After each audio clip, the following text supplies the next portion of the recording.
On my way to the track here at Northfield, I get in around 1 o'clock last night. I wanted to watch Oliver play baseball. The game a little bit late, and I got off a little bit later than I wanted to, but I got here fine.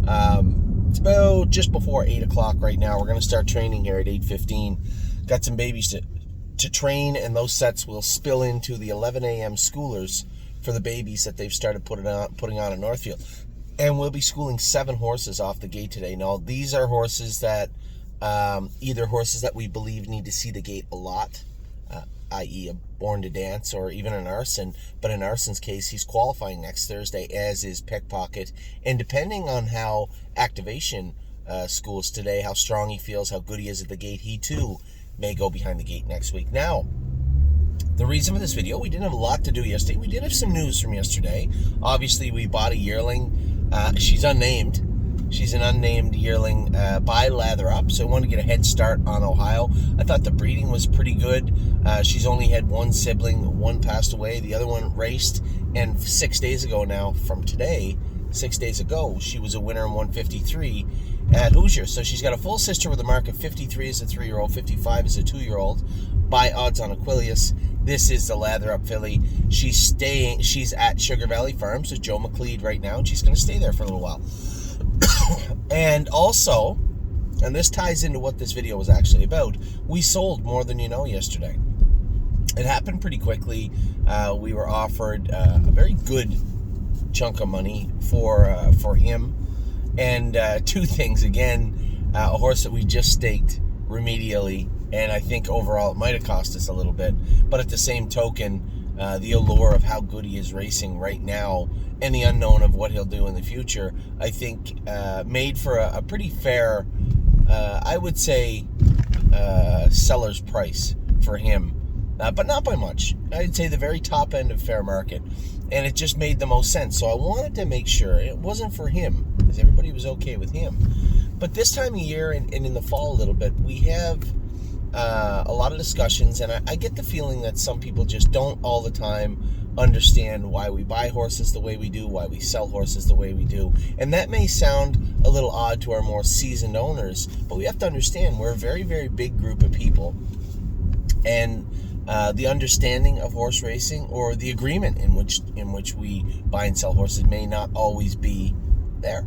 And I wanted to just touch on why we would sell a horse. I did, I guess, in More Than You Know, but why we would sell horses like Cunning Connie that is going in the sale, why we would sell horses like Landing Strip, why would we acquire Era of Love, keep her 4 starts, and then resell her? It makes no sense to some people. Well, in Era of Love's case, I didn't foresee her winning 3 races in a row and then finishing second. That 4th win would have been nice, but it wouldn't have really changed her trajectory in Kentucky. There's no class for her in Kentucky now. There's only 2 left. Non-winners of 4, well, 3. Non-winners of 4, non-winners of 7, and the Open. All 3 of those go right around 51. They are salty, salty, tough classes. And truthfully speaking, she was bought the race in the non-winners of 1, non-winners of 2, stay in that non-winners of 2, likely. And then along the way, as more of those non-winners of 2 horses graduate, the race office would be forced to fill a non-winners of 3, either straight or claimer. But it never happened. Non-winners of 3 didn't fill. In fact, the non-winners of fillies and mares, non-winners of 4 didn't even fill. So it put us in a tough spot where there's nowhere to race Era of Love. Now, yes, they have trucks and trailers. So where would we go? It's too tough at Northfield Park for her in the non-winners of 4 and the Meadows. We could go to Indiana. I looked. Her class went in 51-3 the week before she raced in the final. Now, there are classes out there for her. Sure, you could take her to Indiana and she might blossom into a nice aged horse. She only got 13 or 14 lifetime starts. You know, you could take her to Minnesota. I think she'd do well at. I thought we were going to send 2 or 3 horses to Minnesota, but then it ended up only being the potential of her. And I didn't really think shipping 1 horse down to Minnesota. In Minnesota is kind of that island racing, right? And what I mean by that now, that's very clear. If she can't do in Minnesota now, you're miles and miles and miles and hours from anywhere else. Where do you go now? So there are options for Era of Love, but then really when you look at how well she's done for us, and actually probably how her worth as a horse has grown, it just made more sense to me maybe turn her over and move on. We still kept Stay Special. We have her here now. We bought a new horse in I Forbid You. She'll be racing either here or somewhere. I think maybe her first start will be here at Northfield Park.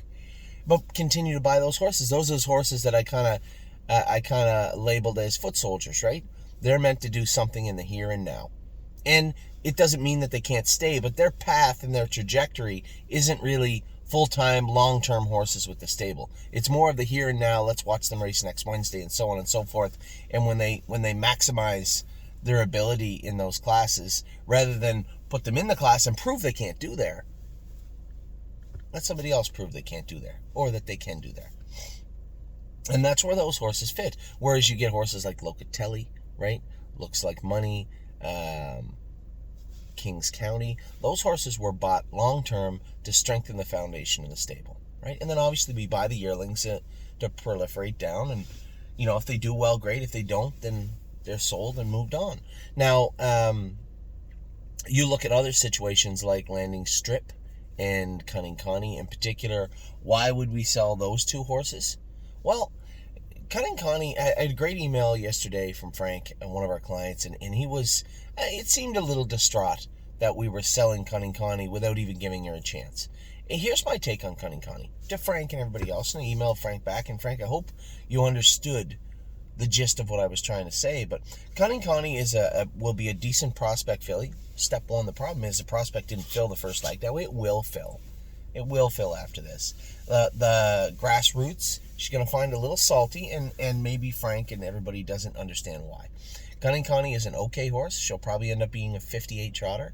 The Grassroots in London or Grand River or Flamborough, maybe Kawartha, if they still, Ottawa, I believe, she'd be okay. But when they stroll over to Mohawk, they're going to go 55, 56, and Cunning Connie can't go there. So that makes her a really strong candidate for an okay B-track horse. Now, we know the worth of those horses, but factor in the fact that there is every prospect series left, and all the Grassroots to race her in, maybe I'm wrong, it elevates the value of a Cunning Connie. And when you look at a horse like Cunning Connie, I think we are going to be much like the situation, totally different situation, but the parameters in which that took place yesterday with More Than You Know is similar for a horse like Cunning Connie. You don't know what they're going to do. Now, overall, totally different situations.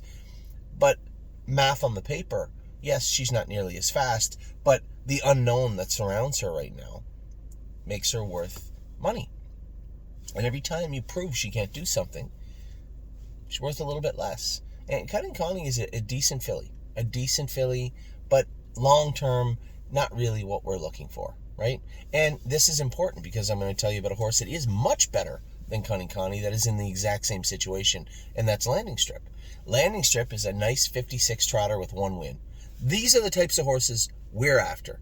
I want to get overpaid for a horse like Landing Strip, and we very well may get overpaid for him. And overpaid in the sense that I don't think he's going to trot in 53 anytime soon. I see his gait. I see his maturity. He will get better. Landing Strip, you'll probably see take a mark of 54 as a 4-year-old. I would guess if there's anybody out there that is looking for a nice immature horse to race in your B tracks and grow into what could be a nice 4-year-old, we got a horse for you. Landing Strip is an okay horse. There's Pinkman's brother. Lots of upside here, but at the same token for right now, when you look at our landscape right now, Kentucky got a little tougher than we thought in the maiden trot in Almonds 2, plus he has to draw the outside. Northfield, not a whole lot waiting for him here, not to mention we have a ton of maidens that are about to qualify in the form of 2-year-olds. Now there's a 2, 3, everywhere is kind of tough. His own jurisdiction, New Jersey, is a shark tank. He'd be eviscerated there right now. There's no spots at the Meadowlands for a Landing Strip right now. But he can get better. So again, the foot soldier type are the horses that can make immediate impacts. I say this all the time, make immediate impacts in the stable. Right? You have those foundation horses that will do good for us and will continue to do good, right? And we have tons of them. Patrick the Piranha on the pace is one of them. Even a horse like Stay Close, when we find his footing, he will find a spot, whether it be in Ontario or somewhere else. He will find his footing and be a very, very good horse for us. These are more of the foundation types. Then you have the meat of the order, the foot soldiers that are just out there to hit singles. drive-in runs. And then you got our yearlings that will find their way in the stable as they go along. So that is how we come about the decisions to buy or sell horses. And it has nothing to do with how I personally feel. I don't have a problem with Cunning Connie. She trots every day. I don't have a problem with Landing Strip. I like them a lot. But when I look at what their impacts will be in the stable, both in the present and in the future, I think it makes more sense just to test the free agency market, as I like to say it. Test the sales with those horses. So that's how we end up where we're at right now with these horses. And I don't want anybody to take it personally that I say, oh, this horse has got to go and that horse has got to go. It's not me doing that.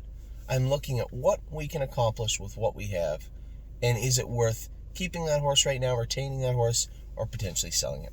And this sort of Frank and everybody else out there may be a little perturbed, a little frustrated, a little upset that they don't get to see their horse race. We'll have lots of horses for Frank and everybody else. But for right now, I'm trying to do what's best for everybody. All our partners, all our horses, and especially the stable.ca in general. So, every so often I like to make these videos because I feel bad when I get an email from a Frank or from somebody else not quite understanding what we're doing and why we're doing it. And I feel that I should take the time to, just unpack it all out on the table for everybody so you can see what we're trying to do. So, Frank, I hope you understood that. I hope you agree. And if you don't, I apologize. But I have to do what's best for everybody moving forward. So, as you can imagine after my video, definitely right now for a Monday sale, Cunning Connie and Landing Strip will be going in. Cunning Connie will race on Sunday. I'm not sure if Landing Strip is going to race on Monday yet. He's a little flat his last start. Do we really want to repeat that? Or is he going to have a bounce back? I'll leave that up to Eric in Kentucky. And they're not the only horses. There are a couple other horses that we're watching very, very closely this week that we're trying to find a class for, that we're going to find out this week if they fit in the class or not. So with that, I'm going to let you guys go. It's a beautiful day here. I'm going to give you a video later on about how the babies train, but I suspect it's going to go rather well. Take care.